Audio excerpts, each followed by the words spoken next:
우리에게 주시는 하나님의 말씀은 사도행전 1장 4절로 5절까지의 말씀입니다.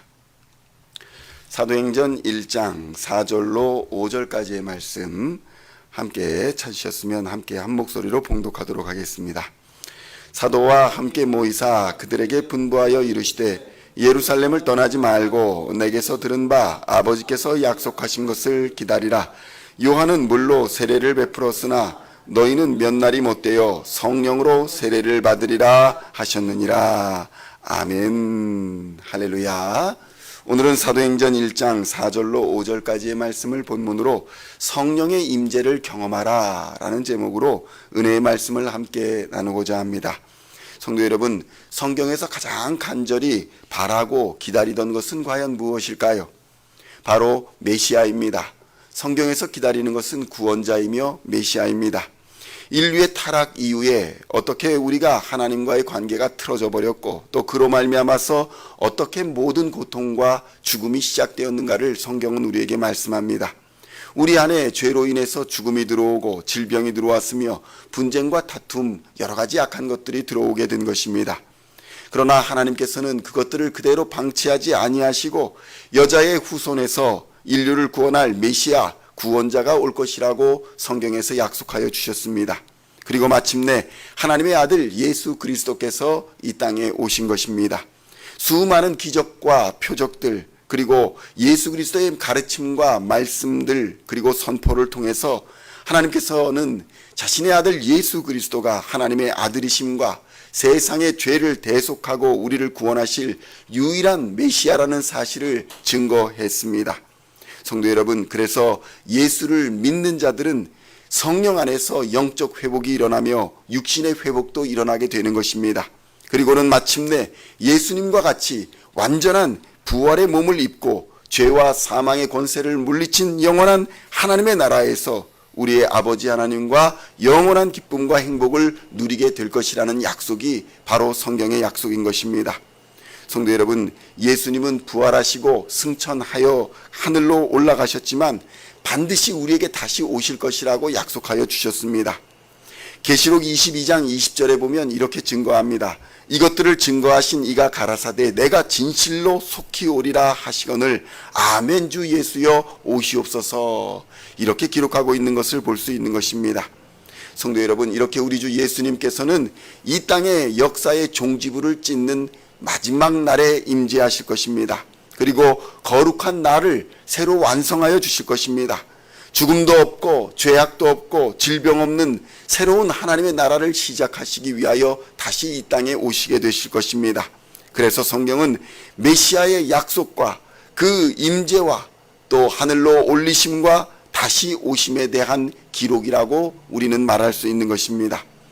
구약은 옛 메시아가 구원자가 반드시 올 것이라는 약속이고 신약의 사복음서는 그 메시아가 이 땅에 오셔서 어떤 일을 이루시고 어떻게 가셨는가를 말씀하여 주시고 있는 기록이며 우리가 오늘 묵상하고 있는 이 사도행전은 그 부활하신 예수님께서 반드시 다시 오실 것을 약속하고 있는 말씀인 것입니다. 그래서 성도 여러분, 요한계시록을 천천히 살펴보면 인류 미래사는 아직도 다 완성되지 않았다라는 것을 깨닫게 됩니다.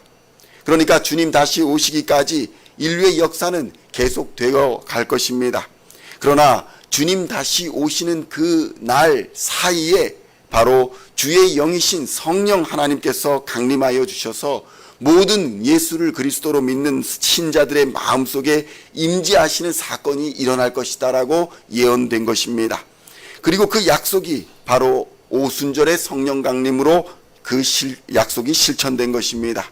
그러므로 성도 여러분, 지금 우리 모든 그리스도인들 안에는 동일한 성령 하나님께서 임재 내주하여 주시고 계심을 믿으시기를 우리 주 예수님의 이름으로 간절히 축원드립니다. 그런데 문제는 우리 안에 임재하신 성령의 임재 그리고 성령의 경험을 어떤 체험, 어떤 특별한 경험과 동일시한다는 것입니다.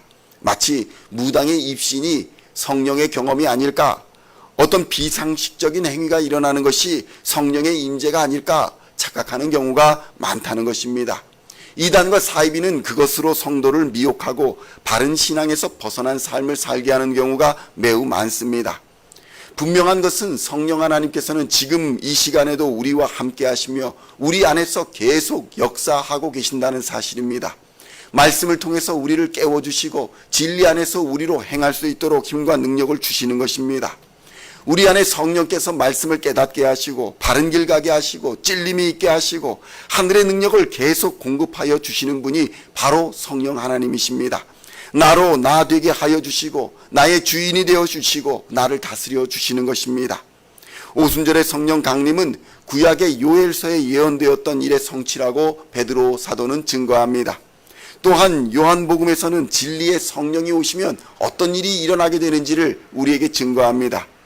요엘서 2장 28절로 29절의 말씀을 보면 이렇게 기록되어 있습니다. 성령 강림의 사건입니다. 그 후에 내가 내 신을 만민에게 부어주리니 너희 자녀들이 장래일을 말할 것이며 너희 늙은이는 꿈을 꾸며 너희 젊은이는 이상을 볼 것이며 그때에 내가 또 내 신으로 남종과 여종에게 부어줄 것이다. 이렇게 기록하고 있습니다. 여기서 많은 사람들이 장래일을 말하며 꿈을 꾸며 이상을 볼 것이다 라는 것을 착각하고 오해하는 경우가 많다는 것입니다. 이러한 비슷한 상황은 요한복음 16장 13절로 14절에도 기록되어 있습니다. 제가 그 말씀을 봉독해드리면 이렇습니다. 그러하나 진리의 성령이 오시면 그가 너희를 모든 진리 가운데로 인도하시리니 그가 자의로 말하지 아니하고 오직 듣는 것을 말하시며 장래일을 너희에게 알리시리라. 그가 내 영광을 나타내리니 내 것을 가지고 너희에게 알리겠음이니라. 아멘. 성도 여러분, 우리가 구약에서 예언된 장래일을 말한다, 꿈을 꾼다, 이상을 본다, 하나님의 성령을 우리에게 부어주신다라는 말이 어떤 의미인지 요한복음 16장에서 우리에게 설명하고 있는 것입니다. 진리의 성령이 오시면 우리를 진리 가운데로 인도하여 주시는 것입니다. 그가 자의로 말하지 아니하고 오직 성령의 능력으로 말하게 되는 것이고 장래에 어떤 일이 있게 될지를 알려준다는 것입니다.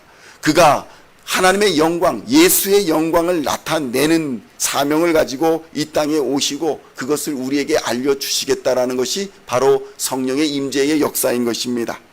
그래서 요엘서 2장의 말씀과 요한복음 16장의 말씀 가운데 성령의 오심과 그 목적을 살펴보면 성령이 임재하시면 첫째가 장래일을 말하게 될 것이다 라는 것입니다. 그런데 많은 사람이 이 구절 때문에 넘어집니다. 그러면 우리가 예언을 하게 되는 것인가? 점을 치게 되는 것인가? 미래의 일을 알게 되는 것인가? 그런데 성경이 말하는 이 장래의 일을 말한다라는 것이 진리와 연관이 되어 있다는 것입니다. 그리고 이 진리는 우리 주 예수님이신 것입니다. 그래서 우리가 이를 통해서 알 수 있는 것은 성령의 임재의 증거는 우리가 진리를 알게 되는 것이고 이 진리는 예수님이시며 이 예수님이 심판을 위해 장래에 다시 오실 것이라는 그 장래의 일을 우리가 알게 된다는 의미인 것입니다. 그래서 우리가 사역을 하면서 가장 중요하게 생각해야 하는 것은 바로 진리이신 예수를 증거하는 일입니다. 미래에 우리가 뭐가 어떻게 되든 미래에 어떤 일이 벌어지든 무엇이 더 중요하겠습니까? 우리가 장래일을 확실히 아는 것은 우리의 주 예수님이 다시 오신다는 것입니다. 성도 여러분, 사도행전은 누가복음에 이어서 계속 기록된 복음서입니다. 누가복음 마지막 24장에는 어떤 말씀이 기록되어 있습니까? 성령을 기다리라. 성령을 기다리라는 말씀이 기록되어 있습니다. 그리고 이 성령을 기다려야 하는 이유가 능력받고 권능받는 것이 중요한 것이 아니라 장래일과 진리에 대해 증거하시는 그 성령의 임재를 받아 예수를 증거하라는 그 목적인 것입니다. 그래서 성도 여러분, 그리스도인이 예수를 바로 알지 못하면 능력과 권능이 아무 소용이 없는 것입니다. 예수를 바로 증거하지 못하는 능력은 또 예수를 바로 증거하지 못하는 권능은 하늘로부터 온 것이 아닐 수도 있다는 사실을 우리는 무겁게 받아들여야 하는 것입니다. 성도 여러분, 우리는 모두 하나님의 일을 위해 부르심을 받은 사람들입니다. 이 땅을 다스리고 이 세상을 지배하는 탐욕과 죄악 그리고 사망의 권세를 깨부수라고 우리를 부르신 것입니다. 그리고 이를 위해서 우리에게 권세와 능력과 지식과 건강과 모든 것을 주시는 것입니다. 그런데 이것을 깨닫고 실천하지 아니하면 신앙생활이 종교생활로 전락해버립니다. 귀한 달란트 하나를 받고도 그것을 땅에 묻고 아무것도 하지 않은 악한 종이 되어버리고, 그리고 주인이 다시 오실 때에 책망받고 쫓겨나게 되는 것입니다. 그래서 성도 여러분, 성령 강림의 역사는 성장의 역사이며 성숙의 역사입니다. 마귀에서 해방되고 죄와 사망의 권세에서 풀려나 자유를 얻었다는 데서 끝이 나는 것이 아니라는 것입니다. 하나님의 자녀가 되었으니 이제 하나님의 자녀답게 사는 성장과 성숙을 이루어야 하는 것입니다. 하나님의 자녀답게 사는 것을 바로 사도행전이 우리에게 알려주고 있습니다. 과거에 하나님은 이스라엘을 선택하셨습니다. 그리고 그 이스라엘 통해 하나님의 역사를 이루어 가셨습니다. 그러나 그들은 외적으로 아무리 놀라운 기적과 표적과 능력과 은사를 보여주어도 도무지 듣지도 않고 행하지도 않는 완악함을 보여주었습니다.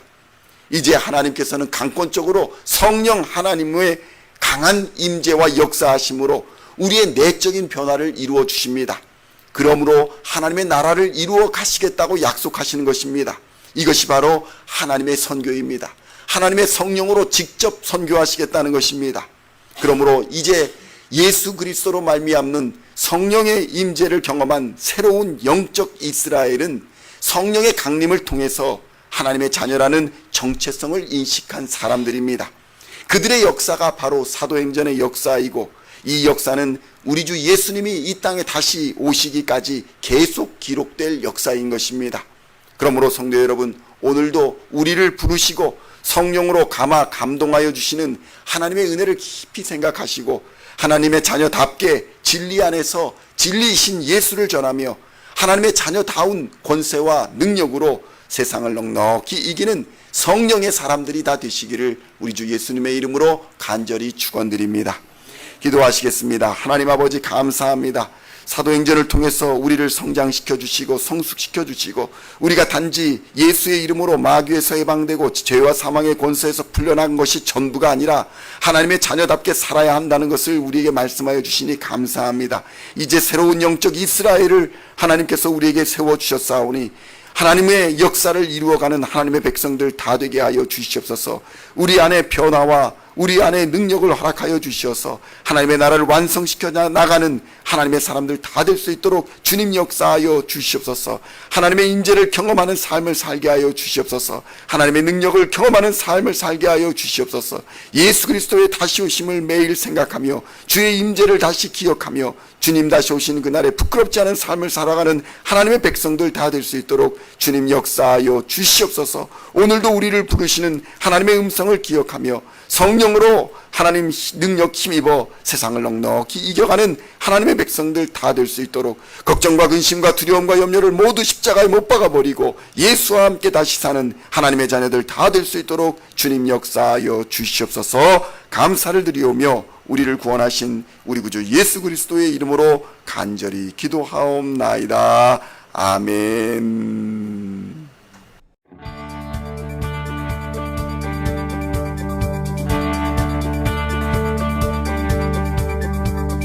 Singing songs of thy praise, we are coming to you, dancing before your throne.